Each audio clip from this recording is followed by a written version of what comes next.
한 주간도 확진자와 사망자가 전 세계적으로 확산됩니다. 어젯밤 12시에 딱 숫자 파악을 했는데 아침에 일어나 보니까 또 달라지고 숫자가 얼마나 늘어난지 세계적 확진자 어젯밤 12시인데 22,497만 2,514명, 사망자가 84만 8,167명, 미국에만 확진자가 110만 3,398명, 사망자가 18만 6,167명, 전 세계 214개국에서 이렇게 확산이 되고 있어요. 대한민국 확진자는 19,400명, 사망자 321명, 또 수도권에서 막 늘어나가지고, 또 특별히 어떤 교회들 중심으로 늘어나가지고, 지금 사회적 거리두기 3단계를 격상하느니, 그래서 겨우 2.5단계 정도로 격상해서 다시 그냥 교회를 쪼이고, 일반 사업하는 사람들, 또 가게 하는 사람들은 정말 너무너무 많은 사람들이 문을 닫아야 되고, 지금 80만 가게가 문을 닫는다고, 자영업자 47만 가게가 문을 지금 짧은 시간 내에 문을 닫게 되는 이런 상황이 오고 있습니다. 코로나 하나만으로도 거의 전쟁 수준의 재난을 보는데 폭우 등 여러 가지 재난 소식 국내외적으로 들려오면서 이래저래 우울하게 만든 한 주간이었습니다. 저는 금년 온 세계가 코로나 재난을 맞아 싸우는 가운데 모든 것이 우리 예수 믿는 자들은 예수님의 재림과 인류 종말의 예고편이요 징조들이라는 것을 알아야 된다고 경고와 소망의 복음을 계속 외치고 있습니다. 왜냐하면 예수님 그렇게 말씀하셨고 성경이 그렇게 말씀하기 때문입니다. 마태복음 24장 6절 8절 이 말씀 다시 한번 큰 소리로 외칩니다. 시작. 난리와 난리 소문을 듣겠으나 너희는 삼가 두려워하지 말라. 이런 일이 있어야 하되 아직 끝은 아니니라. 민족이 나라가 나라를 대적하 일어나겠고 곳곳에 기근과 지진이 있으니 이 모든 건 재난의 시작입니다. 이 말씀은 2000년 전에 했는데 그때부터 말세였어요. 그런데 2000년 동안 계속 크고 작은 재난이 온 세계에 얼마나 많이 있었겠어요. 그런데 지금은 말세 지말에 마지막 때가 다 된 거 아니냐 할 정도로 막 격변하고 있고, 지금 코로나 이게 문제야. 코로나 이후가 세상이 어떻게 변할까에 대해서 얼마나 많은 연구들이 발표가 학자들이 전문가들이 얘기하고 있는지 모릅니다. 지난 주간에 제 후배 목사이자 동료 목사님 한 분이 제가 아침마다 보내는 큐티 말씀을 받아보고 아멘 감사합니다 하면서 이런 문자를 보냈어요. 우리가 당한 상황이 욥이 당한 상황까지는 아니지만 끝도 없이 추락하고 있는 이 상황이 참으로 어색하고 망연자실하다고 밖에 설명이 안 되는 현실입니다. 목사님이 이렇게 했어요. 그래서 저는 답장을 맞습니다. 맞고요 라고 하면서 마라나타 주여 오시옵소서. 따라서 하십시오. 마라나타 주여 어서 오시옵소서. 이런 뜻인데 마라나타 주여 오시옵소서. 우리 소망인 주님 오실 날이 다 된 건 아닌가 생각하며 주님의 재림을 대망하며 더욱 주님 의지하고 주님 맡겨주신 천하보다 귀한 한 영혼 구원과 우리 민족과 온 세계 인류가 어서 빨리 이런 상황의 심각성 앞에 회개하고 하나님 앞에 돌아오도록 기도하며 최선을 다해야겠지요 목사님이라고 대답을 했습니다. 지금 우리와 전 세계 인류가 겪고 있는 코로나 팬데믹 재난은 나라마다 개인들의 삶뿐만 아니라 우리 예수 믿는 하나님의 자녀들까지 그리고 교회까지도 얼마나 어려운 상황에 빠뜨리는지 말로 다 할 수 없습니다. 그러나 우리 이런 재난이나 재앙이 무엇을 의미하는지 너무나 잘 알기 때문에 두려워하고 낙심하고 좌절하고 한숨만 쉬고 있을 수는 없습니다.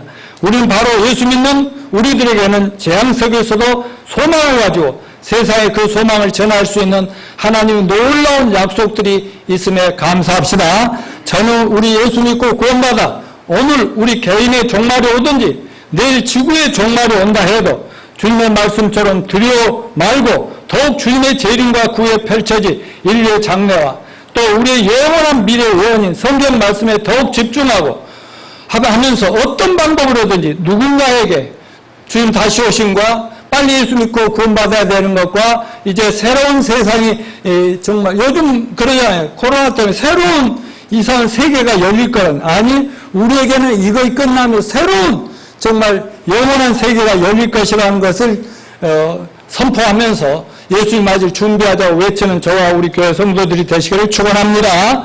자, 요한계시록 21장, 22장은 성경의 결론이자 하나님이 시작하신 거대한 인류 역사의 드라마의 완성이요. 예수 믿고 구원받은 성도들의 구원의 완성이요. 최종 목적지인 새하늘과 새 땅 그리고 거룩한 성 예루살렘 성의 비전, 환상을 말씀하고 있습니다. 그 중에서 요한계시록 21장 1절로 8절 여기에는 하나님의 창조 목적이 완성되는 새하늘과 새 땅, 하늘나라 천국 비전이라고 말씀드렸어요. 맞아요. 지금 현재 있는 지구와 우주 만물은 다 없어지고 완전 새로운 세계가 준비되어 있다. 그 다음에 21장 9절로부터 22장 5절까지는 새하늘과 새 땅이 등장하면서 새하늘로부터 뭐가 내려온다고 그랬어요? 하늘로부터 새 예루살렘 성이 새 땅으로 내려오는 게, 이 지구로 내려오는 게 아니라 그런 걸 요한에게 보여주셨어요. 믿는 자의 영원한 천국집, 새 예루살렘 성이 구체적으로 이렇게 묘사되고 있습니다. 물론 이곳은 하나님 아버지와 예수 그리스도 그리고 우리 성도들 그리고 천군 천사들이 함께 살 영생 복락의 세계라는 것을 말씀드립니다.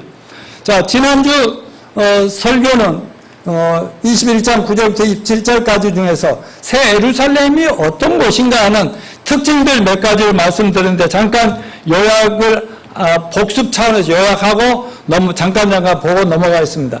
복습 1. 새하늘에서 내려오는 거룩한 새 예루살렘 성이다 그랬어요. 그냥 사람들이 이렇게 모양을 만들었다고 해놨는데 이건 게임이 안 되죠. 실제하고는.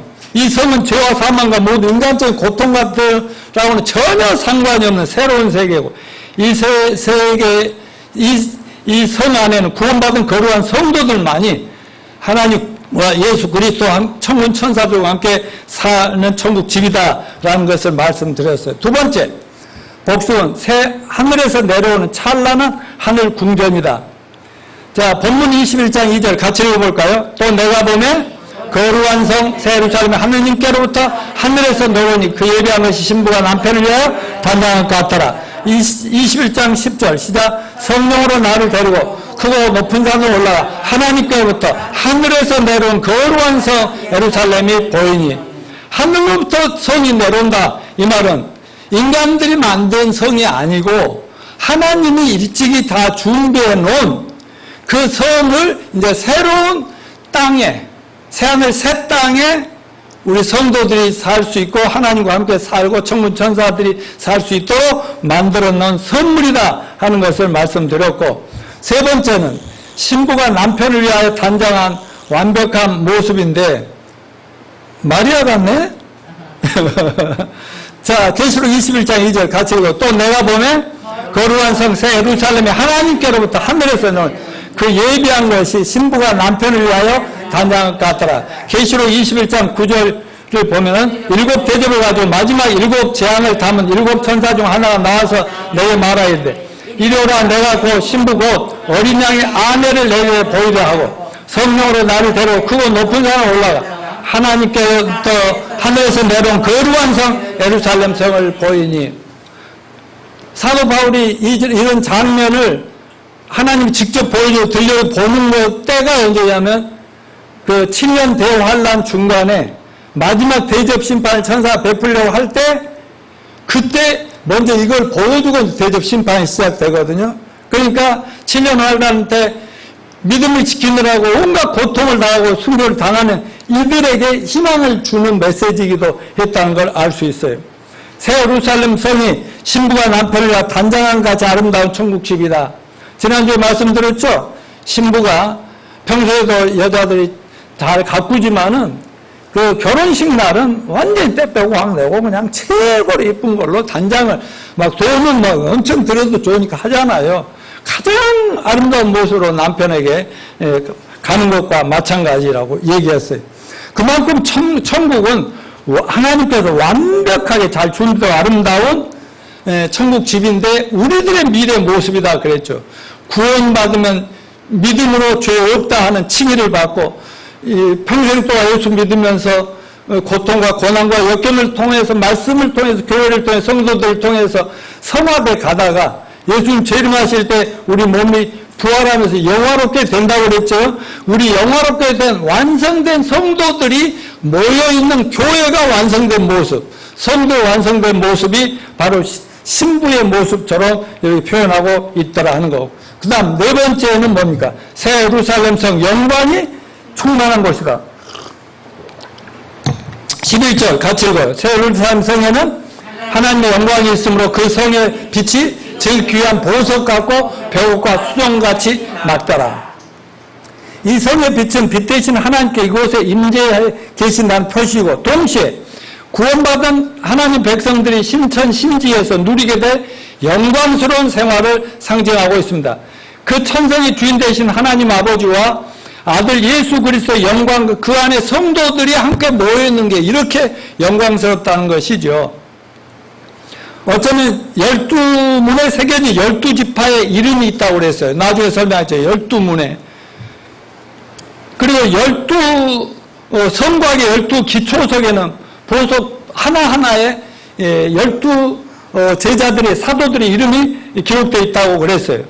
이 모든 이름들은 뭐냐? 구약의 아브라함 후손들 중에 구원받은 성도들, 진짜 믿음의 사람, 신약의 예수 믿고 구원받은 성도들 모두가 하나의 성을 이루고 있다, 이렇게 보면 되겠습니다. 장래의 영광을, 우리의 영광, 하나님과 더불어 살 영광스러운 내일을 생각한다면 이 땅에서 우리가 극복하지 못할 두려움은, 어려움은, 고난은 없다고 저는 믿습니다. 다섯 번째, 성전이 필요 있다 없다? 성전이 필요 없는 성이다. 22절, 성 안에서 내가 성전을 보지 못하였으니 이는 주 하나님 곧 전능하시니와 이 어린 양이 그 성전이십니다. 왜 성전을 볼 수 없다고 그랬을까요? 성전이 필요 없는 것은 하나님과 어린 양이 예수 그리스도가 성전이 되기 때문에 그렇다는 거예요. 여러분, 옛날에 서울은 한성이라고 했어요. 서울을. 근데 한성이 시골에서 올라오기만 해도 영광이었죠. 그런데 한성에 오면은 성이 딱 사대문으로 막혀 있죠. 그 안에 경복궁이나 이런 게 있었지 않겠어요? 그 경복궁에 누가 있는 곳이요? 왕궁이고 신하들이 머무르고, 그 성 안에는 신하들이 있는 집들이 있고, 그렇게 성 밖에 뭐 서울 시민들이, 국민들이 살고 그랬겠죠. 이 세상 모든 나라에는 다 대통령궁이나 왕궁이나 황궁이 다 있게 마련입니다. 그러나 새하늘과 새 땅, 새 예루살렘 성에는 성은 있는데, 새하늘과 새 땅은 있고 천국은 있고 성은 있는데 성 안에 성전이 있어요 없어요? 없어요. 바로 예수 그리스도, 또 하나님 아버지, 그리고 우리 모두가 성전이 되기 때문에 그렇습니다. 성전이란 인간들이 특별히 하나님을 만나는 곳으로 성별된 장소이지만 이제 예루살렘 성 전체가 성전이므로 다른 성전이 필요 없다는 것을 말씀드렸고, 그래서 지난주 설교를 총정리해서 다시 한번 말씀드리면, 새 예루살렘 성은 장차 우리 예수 믿고 구원받아 하나님의 자녀가 되고 천국 시민권을 얻은 자들과 믿는 자들이 모인 교회가 영원토록 신랑 되신 예수 그리스도와 하나님 아버지와 영광을 누리게 될 천국 집을 의미한다고 이렇게 정리할 수 있습니다. 이것은 바로 우리 예수 믿고 구원받은 자들에게 하나님이 뭔가 유산을 상속해 준다고 약속을 한 것을 사도 바울은 이렇게 얘기를 했어요. 에베소서 1장 13, 14절 시작. 그 안에서 너희도 진리의 말씀 곧 너희의 구원의 복음을 듣고 그 안에서 또한 믿어 약속의 성령으로 인치심을 받았으니 이는 우리 기업의 보증이 되사 그 얻으신 것을 속량하시고 그 영광을 찬송하게 하려 하심이라. 아멘. 자, 여러분, 큰 재벌 부자가 자기가 죽기 전에 유산을 누구누구에게 남길까, 자녀들에게 분산하는 걸 해가지고 공증해서 변호사 공증해가지고 변호사에 맡기고 그러잖아요. 그런데 미리 그것을 가질 수 있어요, 없어요? 그분이 돌아가시고 때가 되면 나눠주라고 변호사에게. 저는 여러분 예수 믿죠? 죄 용서 받으셨어요? 죄 있으면 안 돼. 예수 믿어도 죄 있는 인간들이 너무 많아. 목사들도 그런 인간들이 많고. 근데 진짜 예수를 제대로 믿었으면 죄 사함을 받은 걸 믿읍시다. 믿었으면 여러분은 구원을 받았지요. 하나님의 자녀의 권세를 얻었지요. 그러면 이 땅에서 그래도 그 믿음만 갖고도 행복하지요. 영광스럽고 또 전에 안 믿을 때보다 나아요, 안 나아요? 나았습니다. 그런데 제가 천국 변호사로 여러분에게 알려야 됩니다. 여러분에게 유산이 남겨져 있습니다. 읽어드렸습니다. 예, 사도 바울도 또 나에게 넘겨주고 변호사들 계속 넘기는 거예요. 근데 뭐예요?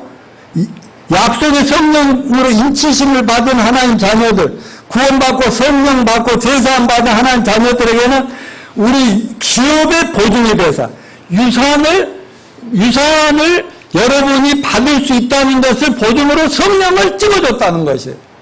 믿습니까?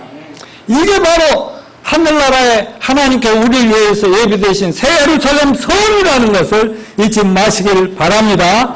여러분, 우리가 이런 믿음으로 우리의 세상살이가 아무리 힘들어도 조금도 위축되지 않고 신나게 주님과 교회와 성도들과 이 세상 죄인들의 구원을 위해서 열심히 모든 것을 이기며 사는 저와 여러분이 될 수 있으리라고 믿습니다.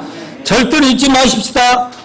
따라서 하십시오. 나는 이래봬도 어마어마한 유산상속자다. 아멘. 자, 그러니까 이걸 믿고 당당히 삽시다. 왜 세상의 부자들이나 세상에 그렇게 잘난 사람들이 성경 믿고 구원받으면 모든 걸 그냥 초기와 같이 다 버려버리고 오직 주님을 위해서 아주 자기 몸 하나를 아주 막 우습듯이 던질 수 있었겠느냐. 이런 우산에 대한 믿음이 그렇게 만들어. 그런 사람들이 성공자였다. 아멘. 지난주에 이어서 지금부터 오늘은 우리가 가서 영원히 살게 될 천국집 새 예루살렘 성 하나님이 어떤 유산을 우리에게 남겨줬는가를 공부하도록 하겠습니다. 12절부터 21절까지에서는 예루살렘 성의 외형적인 모습들이 묘사되는데 정말 이럴까 의심할 수밖에 없을 정도로 휘황찬란한 황금 보석들이 다 등장을 하는데 신기하고 너무 놀라워서 저는 빨리 가서 그 숭금 길에서 한번 누워보고 뭐 거기 뭐 보석에다 뽀뽀도 해보고 막 그러고 싶어요. 여러분 어떠세요? 뻔이라고요? 뭐 헛소리하고 있다고요? 절대 아닙니다. 아무튼 저는 이 설교를 한 주간 하면서 빨리 얘기해주고 싶어갖고 얼마나 기다렸는지 모릅니다. 자, 첫째, 성곽에 12기초석과 12성문이 있다. 성곽이 뭐예요? 성벽입니다. 월. 성에는 성벽이 있잖아요. 그리고 안에 성전이 있고 그러는데 성벽이 있어요. 근데 새 예루살렘 성이 이렇게 내려오는 거예요.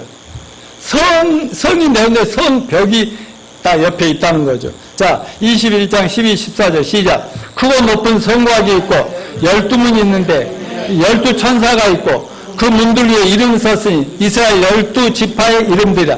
동쪽의 세 문, 북쪽의 세 문, 남쪽의 세 문, 서쪽의 세 문이 그 성의 성곽에는 12기초소 있고 그 위에는 어린 양의 12사도들의 12이름이 있더라.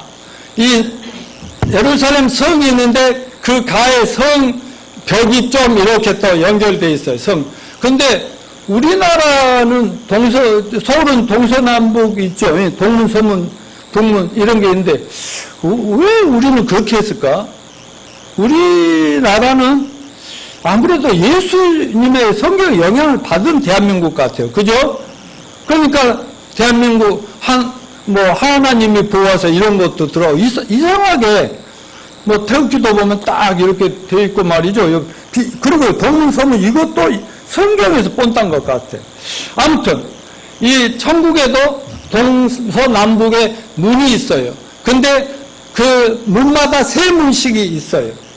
그리고 성곽에 12기초석이 있고, 또 어린 양 12사도 이름이 있고, 그리고 그 성벽이 이렇게 있는데 세 문이 있다고 그랬어. 동대문에 3개, 서대문에, 북대문에, 남대문에 3개씩 문이 있는데 문이 어마어마하게 크겠죠. 어마어마하게 크죠.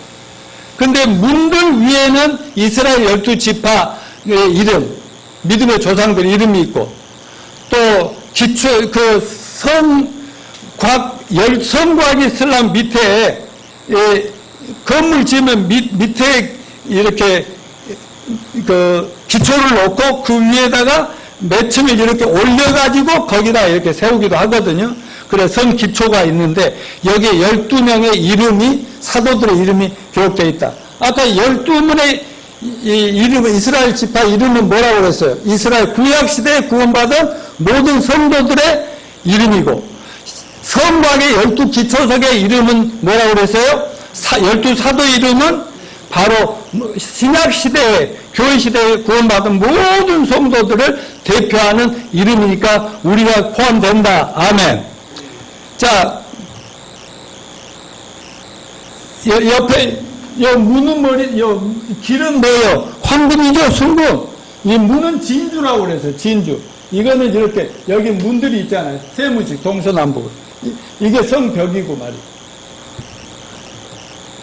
자, 두 번째, 두 사람과 천사가 금갈대로 성을 측량을 했어. 이렇게 줄로 재듯이. 15절 17절 시작. 내게 말하는 자가 그 성과 성문들과 성곽을 측량하여 금갈대의 자를 가졌다. 그 성은 네모와 반듯하여 길이와 너비가 같은지라. 그 갈대자로 성을 측량하니 12,000 스타디온이요 길이와 넓이와 높이가 같더라. 그 성곽을 측량하며 144 규빗이니 사람의 측량 곧 천사의 측량이라. 여기는 금갈대자라는 거 알아야 되고, 여기는 잣대도 플라스틱이나 천이나 이런 게 아니고 그냥 금으로 된 잣대로 천사들과 사람이 같이 재더라, 그런 뜻이었는데, 이게 뭘 의미하는가? 성의 청량은 사람과 천사의 청량이다. 이것은 사람의 자로 재는 것과 천사가 자로 재는 것이 결국 같더라. 그러니까 예루살렘은 성벽 하나도 오차가 없어. 사람들은 하면서도 오차가 나지만 천사가 아주 확인까지 했으니까 오차 하나도 없다. 그리고 예루살렘에서 인간의 뜻이 하나님과 뜻과 완전히 일치된다는 거예요. 이것이 이런 의미가 담겨있고, 두 번째, 청량한 결과 이 성의 장광고가 뭐예요? 장 길이와 넓이와 또 높이가, 가로 세로 높이가 똑같은 입방체다 그랬어요. 16절 시작. 그 성은 네모가 반듯하여 길이와 넓이가 같은지라. 그 갈대자로 그 성을 청량하니 12,000 스타디온이요 길이와 넓이와 높이가 같더라. 유대인들에게 전 입방체라는, 전 입방체, 이 그림과 같은 입방체는 하나님의 임재를 상징하고 하나님의 통치의 완전성을, 하나님은 좀 길거나 늘어지거나 삐뚤어지고 이럴 수가 없다는 것. 정확하게 이렇게 돼. 그래서 예를 들면 이스라엘 나라 이 땅에 성전을 만들어면 성소, 지성소가 있잖아요. 근데 그 성전에 있는 번제단, 향단, 제사장의 흠패 등 다 정사각형으로 만들어요. 그래서 성전의 지성소는 이런 모양으로 해서 하나님 그것에 임재하는 것으로 실제로 하나님 그것에 임하셨다는 겁니다. 따라서 이 청량의 결과 성이 완전한 정입방체라는 사실은 새 예루살렘 전체가 하나님이 임재하시는 지성소요, 하나님이 임재하는 곳이요, 하나님의 온전한 통치가 이루어진 것이라는 것을 말씀드리고, 세 번째, 장광고가 동일한 12,000 스타디온 입방체인 이유가 뭐냐? 이것은 12,000 스타디온이라는 것은 그걸 또 현대적으로 계산하니까 15,000 마일이라는 거예요. 이 킬로미터로 하니까 2304km라고 이렇게 하니까 어마어마하게 한쪽 길고 옆으로 길고 높이도 하니까 어마어마한 크기라는 거죠. 이걸 2304km를 이제 기회가 되면 다음 주라도 한번 다시 설명해 드리도록 하겠습니다. 이때 12,000은 12 곱하기 1000으로서 여기에 몇 가지 견해가 있지만 해석이 다르지만 가장 타당한 견해는 거룩한 성 예루살렘의 완전함과 거대함이라고 얘기하고 있어요. 장광고가 모두 12,000 스타디온 정방향이라는 것은 하나님의 임재하심과 그의 불편부당함이 전혀 없는 완전 통치가 이루어지는 완벽한 세상이라는 것을 말씀하고 있습니다. 그 다음에 성벽의 높이는 144규빗이니까 아주 낮거든요. 근데 이거는 어떤 사람 이거는 성의 높이일까? 어쩌면 성벽의 이 두께가 아닐까? 성의 높이보다 성벽의 높이가 두께가 아닐까? 그래요. 아무튼 여기 성벽이 낮다는 것은 이 성벽은 보통 왜 쌓아요? 구별을 짓고 사람들이 들어올 사람 못 들어올 사람들을 문을 닫기도 하고 못 들어오게도 하고 또 나가기도 하고 그런 것이 벽이잖아요. 근데 여기는 절대 방어용 벽이 아니라 경계만을 나타내 준다는 거예요. 여기는 성 안이고 성밖 천국이고 성 안 천국이다. 근데 성문이 닫혀요, 안 닫혀요? 절대로 안 닫힌다고 그래요. 그래서 하나님 백성들과 연관된 완전함과 안전함을 교훈해주고 있다고 봅니다. 자, 이제 마지막 세 번째로서 이 본문에 성 건축 재료들이 온갖 황금 보석들이다. 자, 한번 읽어봅시다. 다시 18절부터 시작. 그 성곽은 벽옥으로 쌓였고 성은 정금인데 맑은 유리 같더라. 그 성의 성곽의 기초보석은 각색 보석으로 꾸몄네. 첫째 기초석은 벽옥이요, 둘째는 남보석이요, 셋째는 옥수옥이요, 넷째는 녹보석, 다섯째는 홍마늘, 여섯째는 홍보석이요, 일곱째는 황옥이요, 여덟째는 녹옥이요, 아홉째는 다망옥이요, 열째는 비추옥이요, 열한째는 총옥이요, 열두째는 자수정이다. 그 12문은 12진주니 각 문마다 한 개 진주로 되어 있고 그 성의 길은 맑은 유리 같은 정금이더라. 아까 박경림 집사는 보석 잘 읽더라. 안 맞고 슈슈. 이 보석 중에 몇 개나 만져나 봤어?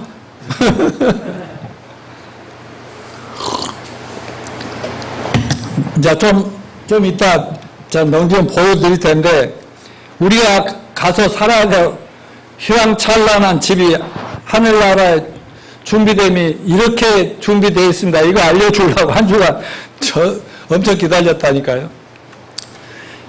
여태까지 한 얘기도 진리지만 지금부터 한 얘기도 절대 가짜 뉴스 아닙니다. 절대 진짜고 진리입니다. 이건 믿는 사람들은 부자 되고 복이 됩니다. 아멘요.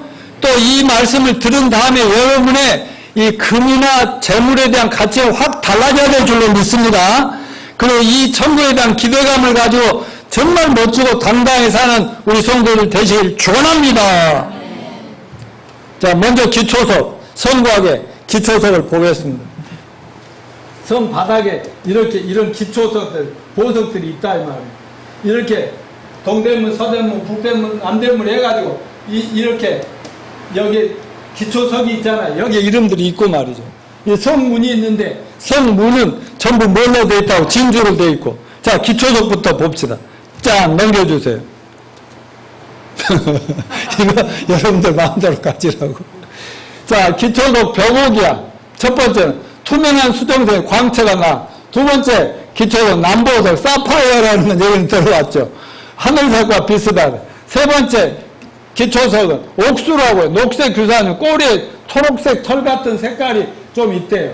그 다음에 넷째 기초석은 녹보석, 비추, 에메랄드래. 모든 녹색 보석이 가장 진한 초록색 넘겨주세요. 다섯째 기초석은 홍마노래. 흰색과 적색, 자주색이 층으로 끊긴 것처럼 보이는데 세공용으로 사용된대. 여섯째 기초석 홍보석. 사대 지방에서 생산한 피갈색 보석으로 조각용으로 쓰인다는 거예요. 그 다음에 일곱째 기초석 황보석, 감남석, 황금빛이 나는 보석인데, 황색 녹주석, 황색 벽옥을 가리킨다. 이런 거. 그 다음에 8째 기초, 녹옥, 녹주석인데, 에메랄드와 비슷한 가장 귀한 것은 해청색과 녹색, 넘겨주세요. 9째 기초록, 다만옥, 뭐예요? 투명하고 녹황금색 보석. 유대인들이 가장 귀하게 여긴대요. 10째 기초록, 비추옥, 녹옥수, 많이 알려진 보석, 녹옥수. 자매들은 이거 좀 만져보기나 했어요? 봤겠죠? 예, 나도 이건 본 것 같아. 11번째 기초석은 청옥, 자색이나 청색 계열의 붉은색 보석. 12번째 기초석, 자수정인데, 청옥과 빛, 청옥보다 광택이 더 강하다고 하는. 이거, 여러분 전부 가지세요. 이것들이 그냥, 천지에 쌓여있다고. 자, 그 다음에, 세르살렘의 진주문과 황금길을 보겠습니다. 21절 시작. 그 12문은 12진주이 각 문마다 한 개 진주로 되어 있고 성의 길은 맑은 유리 같은 정금이라. 그냥 이렇게 대충 해놨으니까 알아서 보세요. 네. 천국에 가시면 내가 먼저 가든 하여튼 여기서 만납시다. 그 목사님 말했으면 맞을지라고 그때 와서 하고. 그러니까 지금부터 자식들한테 기도를 많이 하세요. 자식들을 위해서. 예, 가족들 위해서. 자, 다음. 근데, 자, 넘겨주세요. 그냥 이건 넘어갑시다. 자, 21절 읽어봅시다. 그 12문은 12진주 각 문마다 한 개의 진주 되어 있고 성의 길은 맑은 유리 같은 정음이다. 그 천국은 성 안의 길만 아니라 성 밖에 모든 도로가 뭐라고 되어 있어요? 가장 아름다운 순금. 세상 사람들이 그렇게 요즘 코로나 뭐 하니까 막 달러를 팔아서 금으로 막 챙기고 이런 거 아니에요. 금이 가장 귀한 것으로 알고 있잖아요. 근데 이 천국에 가면은 순금이 뭐예요? 도로 포장 제로단 말이야. 네? 우리나라는 시멘트 같은 걸로 붓고 그러잖아요. 그래서 어떤 부자가 죽게 되니까 너무 막 재산이 아까웠고 하나님 앞에 사정했어요. 제발 이 재산 좀 가지고 가게 해주세요. 내가 평생을 해서 이렇게 쌓아 모은 거 써보지도 못하는데 어떠면 좋아요. 그랬더니 그래 허락을 하는데 그 대신 가방 하나로만 가지고 와라. 그래서 큰 가방을 사가지고 이 재산을 다 팔아고 황금으로 순금으로 바꿔가지고 낑낑거리며 천국에 가다가 천국 문에 들어가려 했더니 사도 베드로가 나와가지고 이건 뭐냐? 어서 와라. 이게 뭘 이렇게 낑낑거리고 가져왔냐 했더니 제 재산 순금 덩어리입니다. 그랬더니 껄껄껄껄 웃으면서 야, 이거 봐라. 네가 밟고 있는 이 바닥이 전부 천국은 도로가 전부 순금인데 뭘로 이 쌩 고생을 하면서 이걸 들고 왔냐? 이 바보 멍청구르에게야. 이랬다고 합니다. 여러분, 우리는 싸가지고 가지 말고 다 하나님께 바치고 갑시다. 거룩한 성의 영광스러움은 단순히 풍성하고 너무나 비싼 보석들이 많은데 있는 것이 아니라 거룩하고 깨끗하고 너무나 아름다운 세계가 그것이다 하는 거예요. 로마서 3장 23절 모든 사람이 죄를 범하였으면 하나님의 영광에 이르지 못하였다고 말씀하시는데 이 말씀이 뭐예요? 아직도 우리가 구원받았지만 예수를 모시고 살지만 아직도 죄 가운데 살고 있기 때문에 하나님의 영광이 나타났다가 사라졌다가 그러지 않습니까? 그러나 천국은 죄하고 상관이 있어요, 없어요? 죄가 다 하나도 없으니까 하나님의 영광만 항상 충만하면 좋아요. 너무나 행복하죠. 너무나 행복하죠. 우리 여기 끝나고 또 집에 가고 가는 동안 더울 거 생각하고 거릴 거 생각하면 힘들죠. 근데 집에 가면 좋아요. 집에 가면 편하잖아요. 그러니까 우리가 천국 집에 가면은 거기는 막 안락하고 좋을 뿐만 아니라 모든 것이 세상에서 사람들이 그렇게 좋아하던 막 이런 것들이 막 반짝반짝 빛나서 막 그게 전부 내 거네. 유산이래, 유산. 자, 예루살렘 성의 구조와 크기를 좀 보는데 여러 사람들 여러 가지로 해석해 놨는데 어떤 사람이요 영국의 수도 넘겨줘 보세요. 영국의 수도 런던의 530만 배래. 수도가 영국 런던이 크지 않겠어요? 근데 거의 530만 배. 그 다음에 세루살렘 넓이 평면적으로만 하면 남한 면적의 남한의 58배. 그렇게 이 세루살렘 바닥이 그렇게 넓다는 것이에요. 또 넘겨줘 보세요. 미국의 역사적인 유물이면서 가장 최대 집이 미국 빌트모어 하우스라는 집이 있답니다. 800에이커, 100만 평의 땅의 저택에 정원, 농장, 와이너리, 호텔이 되어 있고 전문에 차 타고 한참 차 타고 들어가야 그 저택에 도달하고 저택 부지 양쪽에 강이 건물 건평이 17만 5천 평방미터 0.0625 평방마일이고 그 왕복의 저택은 250개의 방이 있고 도서관 2만여 권의 장소가 있고 피아노 연주실, 감상실, 실내 정원, 식당, 아침, 점심, 저녁 만찬장이 별도이고 하인식당, 일반 하인식당, 주방 하인식당이 별도로 마련되어 있고 막 여기 별의별 다 있대요. 거기에 비하면 천국 새 예루살렘 성의 건평은 1400 곱하기 1400이니까 196만 입방마일, 세상에서 제일 큰 이 집에 313만 6천 배, 313만 6천 배 맞나? 네. 313만 6천 배.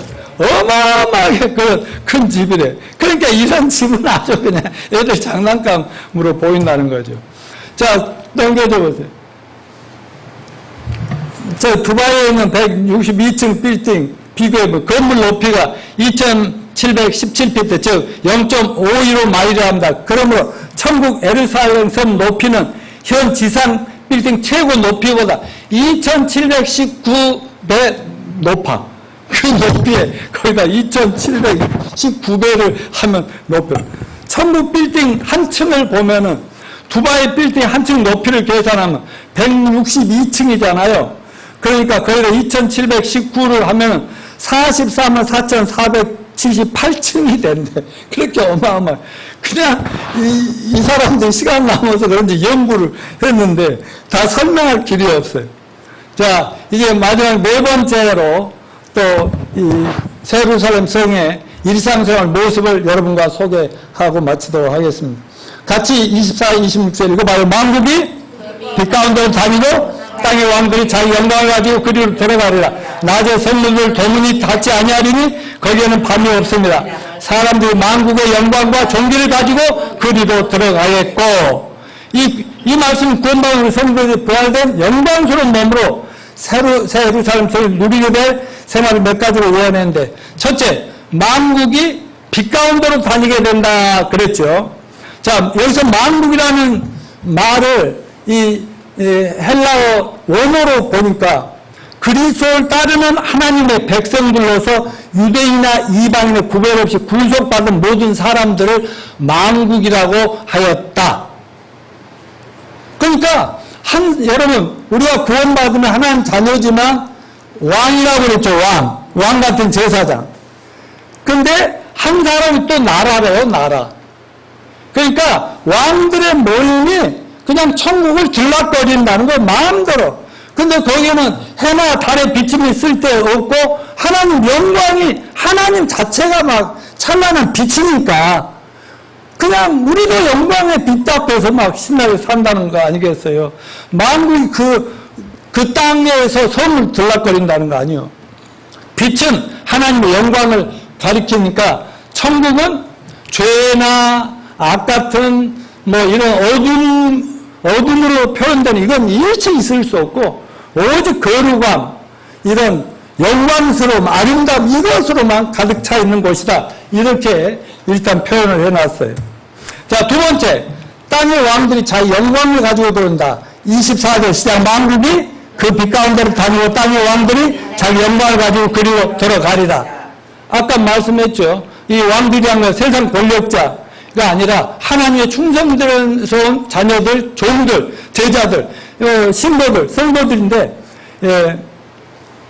그러니까 하나님의 자녀는 물론 왕으로 부름받고 선택받았으니까 우리가 만국을 다스린다. 새하늘과 새 땅뿐 아니라 뭐 영원 세계를 뭐 마음껏 하나님과 같이 다스리는 왕노릇을 한다. 그리고 그러면 쫄병들은 누굴까? 천사들이 전부 부하들이에요. 천사들이 부하들, 우리는 전부 왕이다. 이렇게 보면 되고. 그 다음 세 번째, 새 예루살렘의 성문은 닫힌다, 안 닫힌다? 진주문이 닫혀야 안 닫혀, 안 닫혀. 낮의 성문들을 도무지 닫지 않니. 거기는 밤이 있다, 없다? 없습니다. 그 문이 안 닫히죠.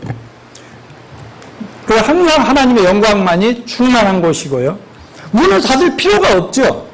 위험이 전혀 없으니까. 자, 결론적인 적용점을 보면은 인간은 모르고 아무리 제가 천국과 천국 우리 집을 설명해도 온전히 설명이 어려워요. 그래서 제가 전번에 나눠드린 내가 가본 천국이라는 책, 그 책을 또 한번 읽어보시면 조금 더 제가 얘기한 것보다 실감이 나리라고 믿습니다.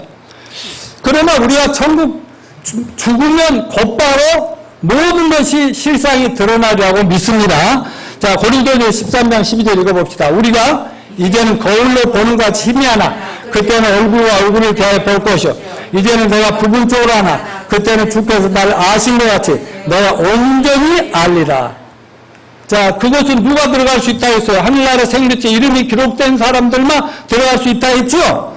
그래서 그걸 도착하자마자 우리는 먼저 간 성도들이 기다리고 있고 또 구약의 성도, 신약의 사도들, 베드로 모든 사람 우리를 맞이해서 너무너무 신나게 섬겨주게 될 것을 체험하게 되리라고 믿습니다. 우리가 그곳에 가면 놀랄 일이 너무나 많을 텐데 예를 들면 분명히 거기 가면 만날 거라고 생각했던 어떤 목사님들이나 어떤 성도들이 그곳에 없으면 놀라겠어요, 안 놀라겠어요?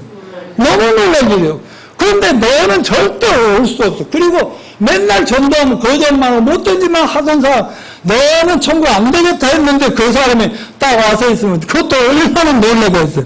그보다 더 놀랄 일은 저 같은 경우는 그러니까 나같이 죄 많은 놈이 내가 어떻게 이런 영광스러운 곳에 이 깨끗한 곳에 와서 이렇게 영광스러운 주님 앞에 설 수 있었는가. 근데 막 왕관도 씌워주고 막 그러는 거야. 그래서 하나님 앞에 이 왕관 쓸 자제도 왕관을 막 던져놓는다고 성경에 그렇게 돼 있더라고. 그럼 우리 자신이 거기 있는 것에 깜짝 놀라면 저와 여러분이 될 줄로 믿습니다. 자, 우리가 최고 적용할 점이라면 뭐겠어요? 마태복음 6장 24절 읽어봅시다. 한 사람이 두 주인을 섬기지 못할 것이니 혹 이를 미워하고 저를 사랑하나 혹 이를 주의 여기고 저를 병히 여기니라. 너희가 하나님과 재물을 겸하여 섬기지 못하느니라.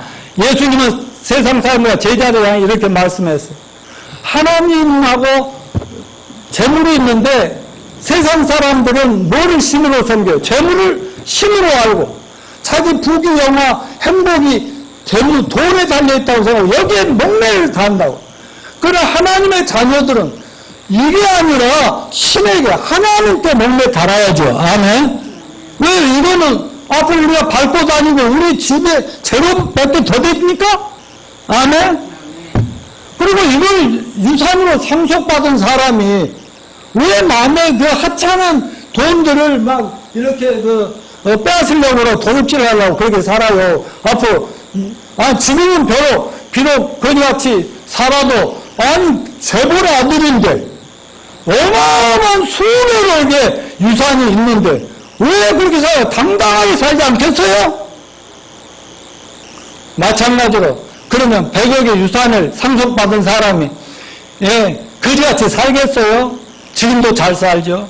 마찬가지로 우리가 믿음으로 먼저 하나님과 하나님의 나라를 위해서 또 교회를 위해서 영혼 구원을 위해서 지상사명을 위해서 열심히 살다 보면 하나님이 우리 현실 생활의 필요를 책임져야 한대요.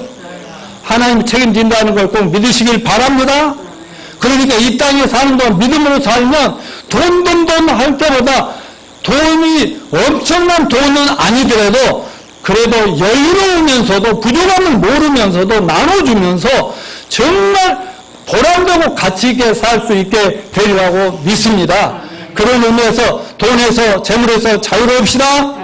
예, 이건 필요합니다. 생활이 필요하니까 열심히 직장일하고 사업하고 열심히 살기는 사시지만 돈은 우리 인생의 목적이 아니라 하나님 선교 영혼 구원하고 교회 세우는 수단일 뿐이라는 걸 잊지 마시길 바랍니다. 그래서 고생해도 즐거움으로 하시길 바랍니다. 여러분 다 그렇게 하신 줄 믿습니다. 그 대신 우리 눈은 항상 천국 예루살렘 성에 초점 맞춰져 있고 돈 있는 사람들을 불쌍히 여기면서 그들 위해서 간절히 기도하고 정말 주님 오실 날이 심히 가까이 옴을 느끼는 이때 가족들 챙기시고 제발 한 명이라도 주님 앞에 돌아오게 하는데 힘쓰시는 저와 여러분이 되시기를 축원합니다.